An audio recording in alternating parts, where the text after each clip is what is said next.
Integrity says I'm the same person in all of those situations. So if at church you're going, yeah, yeah, Lord, praise you, Lord, oh yeah, I declare your righteousness and I declare your praise, and then you go into your business, you're going, oh, I don't know what I'm going to do here, I don't know what I'm going to do. That's not integrity, because it's double-minded. So you're one person. So do what you can, even if it feels a bit embarrassing at first, to be the same person throughout all the aspects of your life. So if we just take home and business, do what you can to be the same person. What you do in church, do in business. Obviously, you perhaps wouldn't do it so loudly maybe, but be the same person. There's someone I know, when he hits things in workplace, he shuts the door and says his secretary, hold the calls. And she knows that means that he's going to spend time with God then. And she knows that something will happen as a result of it. Now, she's not a believer yet, but she knows that when he says that, with that look in his eye, he's about to meet his God. Integrity. Fourth thing, holiness. Ooh, it's a scary one.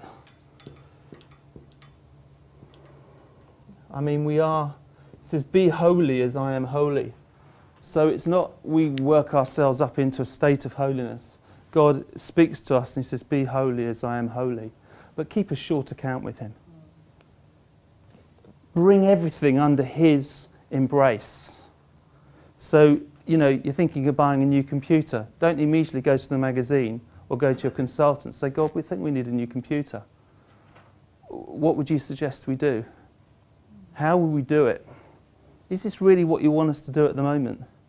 Is there a particular supplier that we should use because you're working in their heart? Holiness. Holiness. Letting that life of Christ flow through into every aspect of our business and keeping a short account with him. The next thing is unity. Big one. I've seen businesses start to fail because they've fallen out with their church leadership. Doesn't mean to say the leadership were always right, but they weren't keeping unity. And I've also seen when there's been real fracture in marriage, the business starts to fail. There have been times where I've gone into businesses and said, oh, we've tried everything, we've spent this money, we've done this, we've done the other. I said, yeah, but you are doing things that are not blessing your wife at the moment, and you are looking around, and God is trying to get your attention. He's using the business to do it, because he's spoken to you again and again and again at home, and you haven't listened, so he's now going to start addressing you through the lack of the business. Okay? So unity, it's so important. It'll be different in different situations, but time constraints, I'm just throwing that out. It's an important thing to the Holy Spirit. Therefore, it should be an important thing for you to establish in your workplaces. Try what you can to keep a unity even among the staff and everything.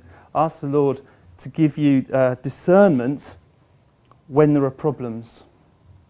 It talks in Song of Solomon, it's like, I got up early and I went through the vineyards to see which were about to blossom. And you can walk through your business in prayer and say, which are the parts that are blossoming and which parts, oh, there's a bit of a problem here. That needs just a little bit of attention. You can do that because if he's graced you with the business, you will have that gifting and that ability. Okay, next one. Are we all right? You've got your supermarket trolley ready? Go down the aisle. Yeah, that's it. Next one, transparency. This is, again, it's more than honesty. If I can spell it, you know what I mean. And see. Is that right? Transparency? Yeah. Okay, transparency. It's more than honesty. It's like a purity of motive. The best way I think I can describe it is, there's a guy that we were working with, and he was desperate for God to start really coming more into his business. He's a very successful businessman. And I said, well, look, when God does come close to you, you better start just letting him deal with some of the issues that he points out. Because, you know, you've been in business a while, you've built up a lot, you've probably done some things that, you know, the Lord's kind of would want to talk to you about. And He said, oh, well, I'm really honest in all my dealings. I said, yeah, I'm sure you are, but there are times when God comes closer and he takes us to a new standard. And so he said, okay, well, that's fine. And he called me a week later. He said, I can't get out of my head a meeting that I had with someone where he said, I thought I was doing okay, but the Lord has shown me I lied 11 times in this meeting. He said, but they weren't lies like, you know, black is white. They were just my way of getting my way. And he said, but God is really convicting me. He said, but that's the way I do business. I said, well, no longer, because God is going to hold you accountable for that sort of thing. And so when I'm saying transparency, it's transparency before God. When he comes, that you are very honest with him. Because when he comes, particularly to people who are already in business, I find that one of the things he does is he